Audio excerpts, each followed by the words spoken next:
Black warrant అని ఒక కొత్త హిందీ వెబ్ సిరీస్ నెట్ఫ్లిక్స్లో స్ట్రీమ్ అవుతుంది. మొన్న జనవరి 10 నుంచి 7 ఎపిసోడ్లు ఉన్నాయి. ఒక్కొక్క ఎపిసోడ్ 40 నిమిషాలు ఉంది. మొత్తం 4 గంటలు పడుతుంది చూడడానికి. హిందీ ఒరిజినల్, తెలుగు డబ్బింగ్ కూడా ఉంది. ఏమంటే కొద్దిగా బూతులు ఎక్కువ ఉంటాయి హిందీలో, తెలుగు డబ్బింగ్లో కూడా బూతులు అలాగే వాడారు. సో అదొక్కటే ప్రాబ్లము. ఇది వచ్చేసి హీరో వచ్చేసి మనకు అతను జహాన్ కపూర్. అతను వచ్చేసి మన రాజ్ కపూర్ ఫ్యామిలీ. రాజ్ కపూర్ తమ్ముడు శశి కపూర్ కొడుకు కునాల్ కపూర్ కొడుకు ఈ జహాన్ కపూర్. అంటే పృథ్వీరాజ్ కపూర్కి ముని మనవడు అనమాట. అంటే రాజ్ కపూర్కి మనవడు వరుస.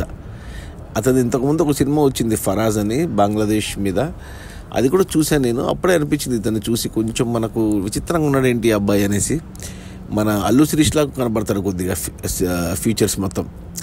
ఇక ఈ బ్లాక్ వారెంట్ అంటే ఏంటి? మనకు వారెంట్ అంటే తెలుసు, అరెస్ట్ వారెంట్ తెలుసు మనకు సినిమాల ద్వారా. ఎవరైనా అరెస్ట్ చేయాలంటే అరెస్ట్ వారెంట్ ఉందా లేదా అని అడుగుతారు.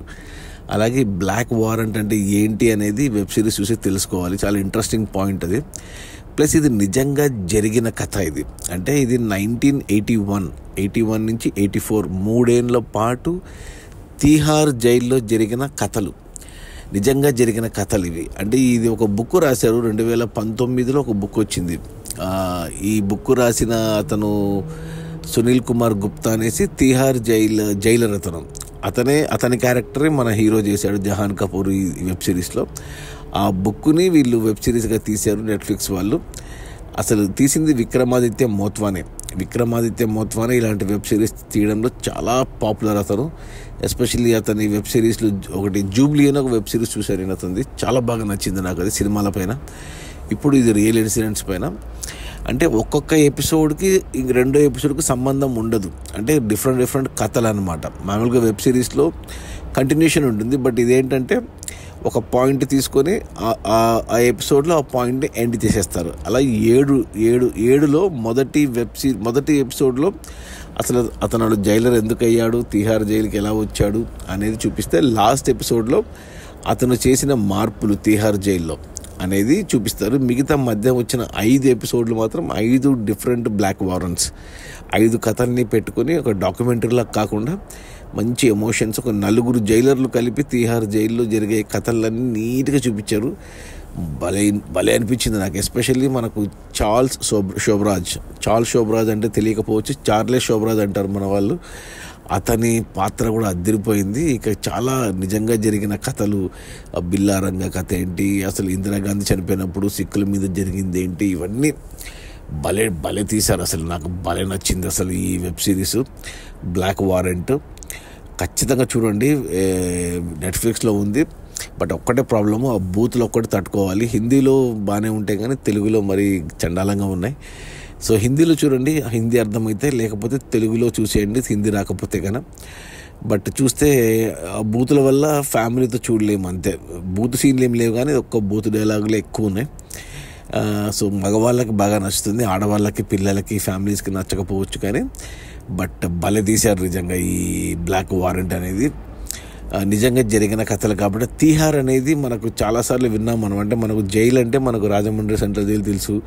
రీసెంట్గా మనకు చర్లపల్లి సెంట్రల్ జైలు చాలా పాపులర్ అయింది. అలాగే తీహార్ అనేది ఢిల్లీలో ఉండే జైలు. సో తీహార్ చాలామంది పొలిటికల్ లీడర్స్, చాలామంది, రీసెంట్గా మన కవితక్క కూడా అక్కడే తీహార్ జైలు నుంచే వచ్చింది. సో ఒకప్పుడు ఎలా ఉంది 80sలో తీహార్ జైలు, ఇప్పుడంటే చాలా సొఫిస్టికేటెడ్గా చాలా బాగా ఉండొచ్చు. కానీ అప్పట్లో తీహార్ జైల్లో జరిగిన కథలు, క్రిమినల్స్ వాళ్ళు ట్రీట్ చేసిన విధానము, అక్కడి పరిస్థితులు, జైలర్ల మానసిక స్థితి, వాళ్ళ ఫ్యామిలీ బ్యాక్గ్రౌండ్స్, ఇవన్నీ అసలు భలే టచ్ చేశారు. అసలు నాకు 7 ఎపిసోడ్లు 40 నిమిషాలు ఒక్కొక్కటి ఉన్న 4 గంటలు సరిపోలేదు, ఇంకా కావాలనిపించింది.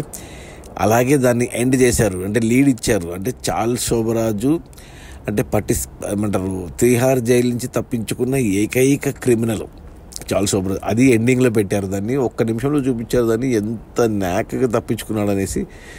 అసలు అంతకుముందు సెకండ్ ఎపిసోడ్లో ఒక 180 మంది స్టూడెంట్స్ తప్పించుకుంటారు తీహార్ జైలు నుంచి. అది కూడా చాలా తెలివిగా చూపించారు. నిజంగా జరిగినవి ఇవన్నీ, ఇదేమి ఫిక్షన్ కాదు, ఇది హిస్టరీ, ఇది చరిత్ర.